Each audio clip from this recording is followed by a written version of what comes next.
For this week, we are going to discuss elimination method. When we say elimination method, it is where you eliminate one of the variables by adding the two equations. You eliminate one variable so you can solve for the other variable. For our first example, we'll have x minus y is equal to negative 6 and x plus y equals 8. Notice that our y variable has same numerical coefficient with opposite signs. Therefore, the operation that we're going to use is addition. X plus x is equal to 2x. Negative y plus positive y is equal to 0. Negative 6 plus positive 8 is equal to positive 2. We divide both sides by the numerical coefficient of x. 2x divided by 2 is equal to x. 2 divided by 2 is equal to 1. We are going to substitute this value of x to either our first equation or our second equation. Let's substitute it to our first equation. X minus y is equal to negative 6. Your x will become positive 1 minus y is equal to negative 6. We are going to transpose your positive 1 to the right side of our equation. So we'll have now negative y is equal to negative 6 minus 1. Combining negative 6 and negative 1, it will be equal to negative 7. But our y should be positive. So we're going to multiply or divide both sides by negative 1.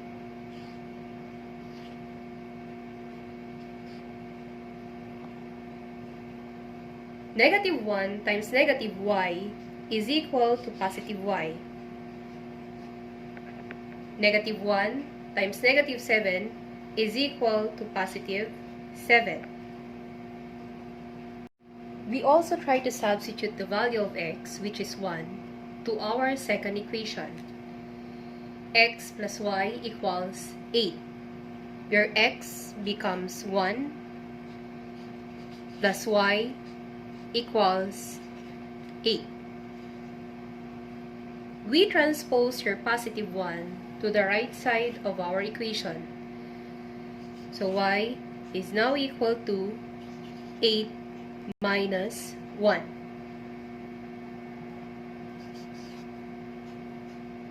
Eight minus 1 is equal to 7. To check if our solution is correct, we simply substitute it to our equations. 1 and 7 should satisfy the two equations in order for us to say that it is the solution of the given system of linear equations. We try to substitute it to our first equation, which is x minus y equals negative 6. X becomes 1 minus our y is equal to positive 7 equals negative 6.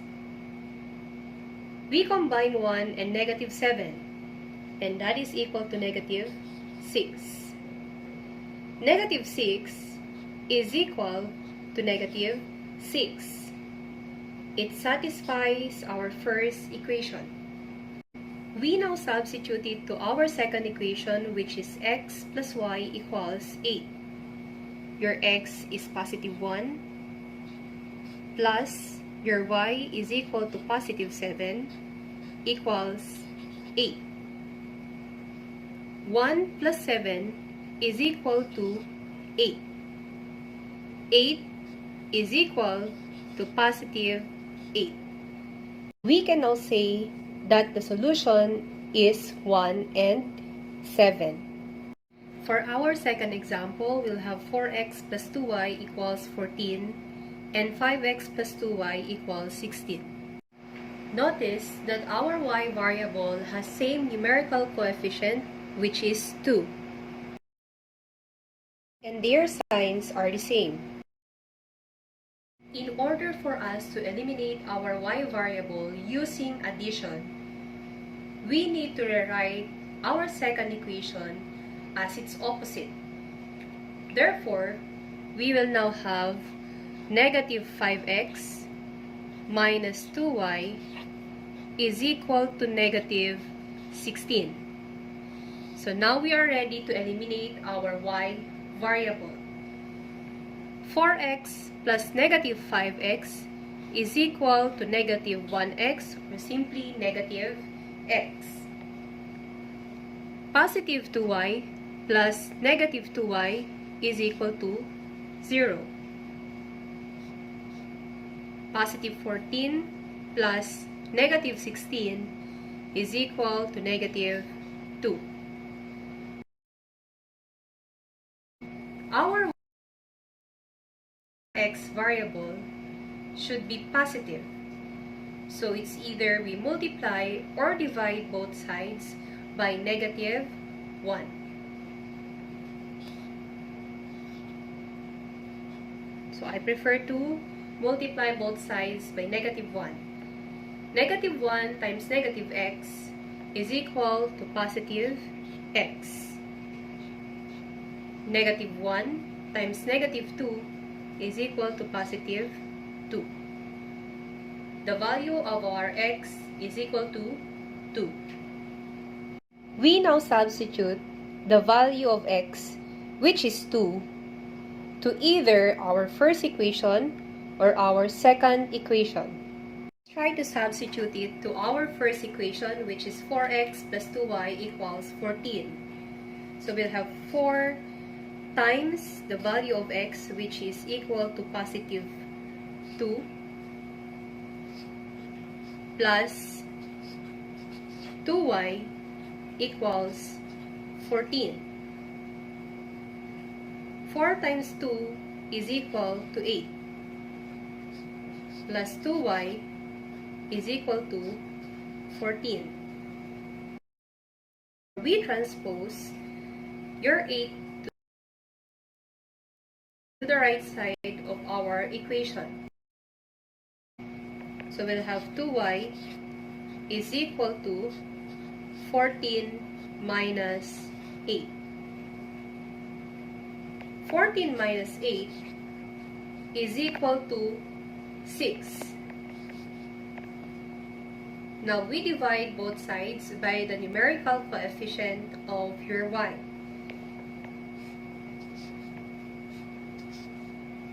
The value of y now is equal to positive 3. This time, let's try to substitute the value of x, which is 2, to our second equation. 5x plus 2y equals 16. So we'll have 5 times 2 plus 2y equals 16.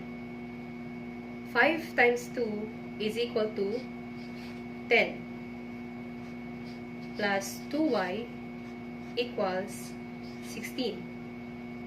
Your positive 10 needs to be transposed to the right side of our equation. So 2y is equal to 16 minus 10.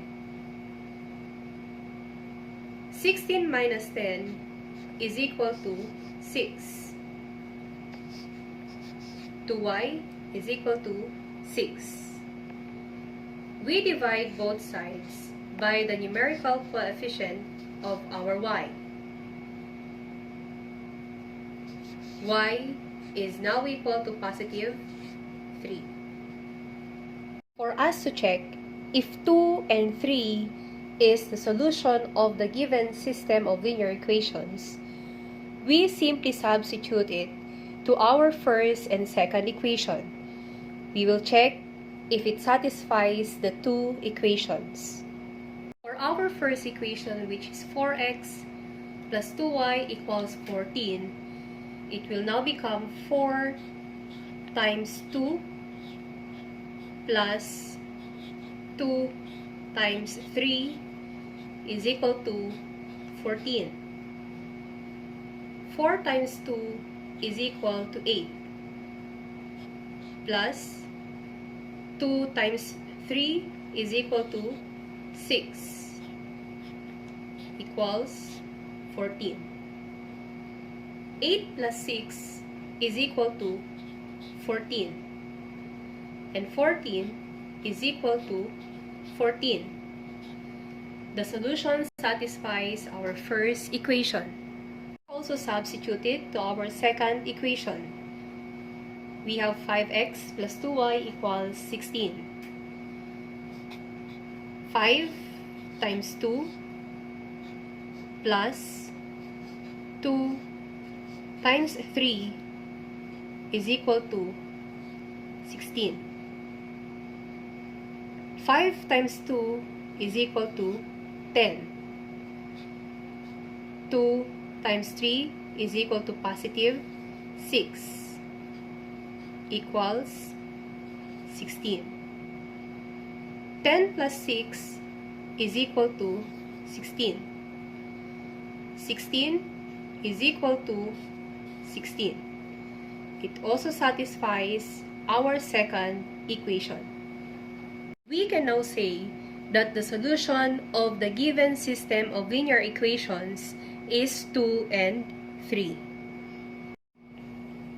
For our third example, we'll have negative 3x plus y equals 7 and 4x minus 2y equals 3.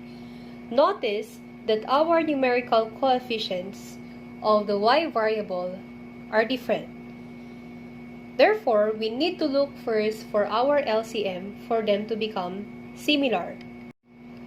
The LCM of 1 and 2 is 2. For our first equation, we need to multiply 2 to both sides of our equation so that the numerical coefficient of our y variable will become 2. So we'll have negative 6x plus 2y is equal to 14. While for our second equation, we simply copy 4x minus 2y equals 3 because the numerical coefficient of our y variable is already 2. Now we're ready to eliminate our y variable. Negative 6x plus 4x is equal to negative 2x. 2y plus negative 2y is equal to 0. 14 plus 3 is equal to 17. We now divide both sides by the numerical coefficient of x, which is negative 2. Negative 2x divided by negative 2 is equal to x. Positive 17 divided by negative 2 is equal to negative 17 over 2. The value of x is equal to negative 17 over 2. Now, we are going to substitute this value to any of our equations. I will be substituting the value of x, which is negative 17 over 2, to our first equation. So we'll have negative 3x plus y equals 7. Negative 3 times negative 17 over 2 plus y equals 7. Negative 3 times negative 17 over 2 is equal to positive 51 all over 2 plus y equals 7. Now we're going to transpose your 51 over 2 to the right side of our equation. We will now have y equals 7 minus 51 over 2.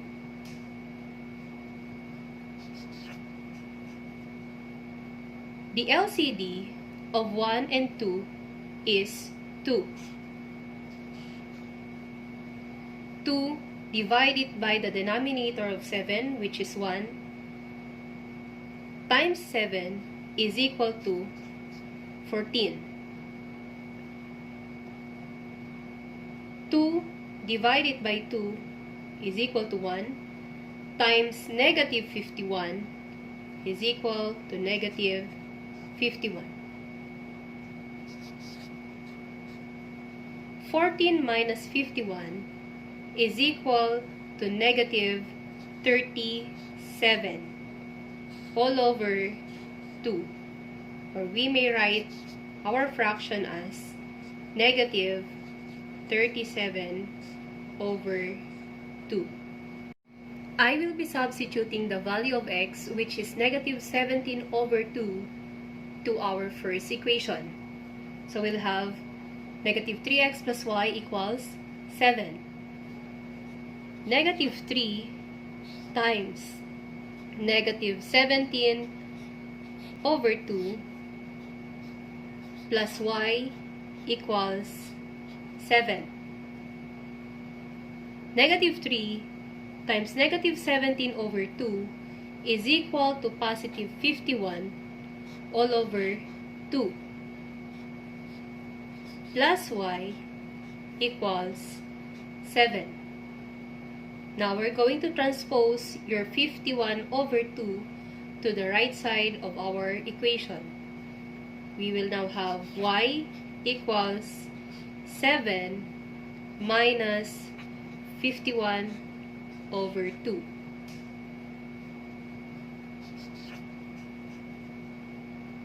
The LCD of 1 and 2 is 2. 2 divided by the denominator of 7, which is 1, times 7 is equal to 14.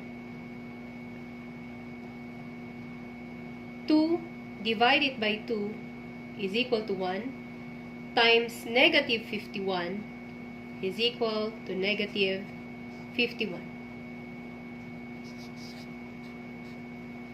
14 minus 51 is equal to negative 37 all over 2. Or we may write our fraction as negative 37 over 2. Now let's check if our solution, which is negative 17 over 2 and negative 37 over 2, satisfies our two linear equations. We substitute it to our first equation, which is negative 3x plus y equals 7. Negative 3 times negative 17 over 2 plus our y, which is negative 37 over 2, equals 7. Negative 3 times negative 17 over 2 is equal to positive 51 all over 2. Positive times negative 37 over 2 is equal to negative 37 all over 2 equals 7. We can now subtract our fractions because they have same denominator. So 51 minus 37 is equal to 14. Then copy our denominator. Equals 7. 14 divided by 2 is equal to 7. And 7 is equal to 7. It satisfies our first equation. This time, let's substitute it to our second equation, which is 4x minus 2y equals 3. 4 times negative 17 over 2 minus 2 times negative 37 over 2 is equal to 3. 14 times negative 17 over 2 is equal to negative 34. Negative 2 times negative 37 over 2, we may cancel it. We'll have 1 and 1.